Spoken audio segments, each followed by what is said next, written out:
தமிழக வெற்றிக் கழகம் சார்பாக மிகப்பெரிய அளவில் அதிரடியான ஒரு மாநாடை நடத்தணும் அப்படின்னு விஜய் அவர்கள் திட்டமிட்டு இருக்கிறார். இந்த மாநாட்டை மதுரையில் நடத்தலாம்.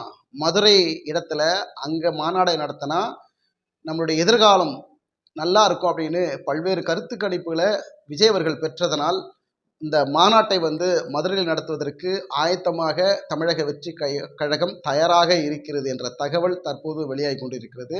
இன்னும் அதிகாரப்பூர்வமான தகவல் வெளியாகவில்லை. அதே நேரத்தில் விஜயனுடைய விருப்பமும் மதுரையில் தான் மாநாடு நடத்தணும் அப்படிங்கிறது தான். அதற்கு முன்பாக வருகிற ஏப்ரல் 3வது வாரம் அல்லது 4வது வாரத்தில் மதுரையில் மாநாடு நடப்பதற்கான வேலைகளில் தமிழக வெற்றி கழகம் ஏற்பாடு செய்து கொண்டிருக்கிற இந்த நிலையில் 2 கோடி உறுப்பினர்களை இணைத்து விட வேண்டும்.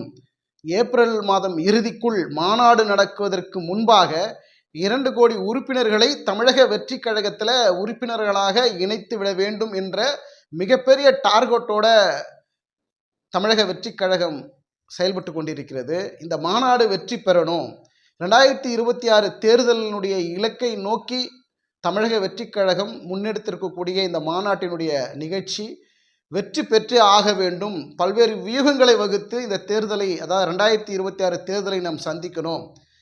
அப்போ 2 கோடி உறுப்பினர்களை சேர்க்கணும் அப்படின்னா எந்தெந்த கட்சியில் இருக்கக்கூடிய உறுப்பினர்களை பிரித்து நம் கட்சிக்கு சேர்க்கணும் அப்படிங்கிற வியூகங்களை வகுத்திருக்கிறார்கள் என்றெல்லாம் பல்வேறு கேள்விகளும் இருக்கிறது. நாடாளுமன்ற தேர்தலில் விஜயனுடைய கணக்கு பலிக்குமா? ஏன்னா மிகப்பெரிய ஜாம்பவான்கள்லாம் தமிழகத்தில் ஆட்சி செய்திருக்கிறார்கள். திமுகவும் சரி அதிமுகவும் மாறி மாறி தொடர்ந்து தமிழகத்தை ஆட்சி செய்திருக்கக்கூடிய 2 திராவிட கட்சிகள் மாபெரும் சக்தி வாய்ந்த கட்சிகளாக இருக்கிறார்கள். இந்த காலகட்டத்தில் விஜய் அவர்கள் அரசியல் வந்திருப்பது என்பதே மிகப்பெரிய சவாலான விஷயம், தைரியமான விஷயம்தான். அது கண்டிப்பாக விஜய் அவர்களை பாராட்டியாக வேண்டும். 2026 அவர் சந்திக்கக்கூடிய முதல் தேர்தல், அந்த தேர்தலை, அதாவது கட்சி தொடங்கி தமிழக வெற்றி கழகம் அப்படிங்கிற கட்சி தொடங்கி சந்திக்கக்கூடிய முதல் தேர்தல் 2026. அந்த தேர்தலில் விஜய் அவர்கள் தன்னை நிரூபித்தே ஆக வேண்டும். ஏற்கனவே சினிமா துறையில் மிகப்பெரிய உச்சத்தில் இருக்கக்கூடிய நடிகர் விஜய் அவர்கள் அரசியலிலும் கால் ஊன்றியிருக்கிறார். அவர் ஊன்றியிருக்கக்கூடிய கால் நிரந்தரமானதா?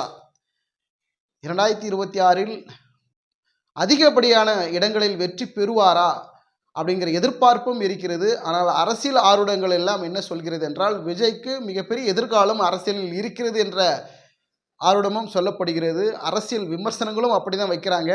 பொறுத்திருந்து பார்ப்போம். நாடாளுமன்ற தேர்தலில் அவர் தேர்தலை போட்டியிடலை அப்படிங்கிறது தெல்ல தெளிவாக சொல்லிட்டாரு. 2026 சட்டமன்ற தேர்தல் தான் போட்டி இருக்குன்னு சொல்லிட்டாரு. அதற்கு முன்பு 2 கோடி உறுப்பினர்களை சேர்க்கிற வேலையில் இறங்கியிருக்கிறாங்க. மாநாடை மிகப்பெரிய நடத்தணும் அப்படிங்கிற திட்டத்தோடு இறங்கியிருக்கிறாங்க. பொறுத்திருந்து பார்ப்போம். விஜய் அவர்களின் வியூகங்கள் என்னவாக இருக்கும்? பொறுத்திருந்து பார்க்கலாம். நன்றி, வணக்கம்.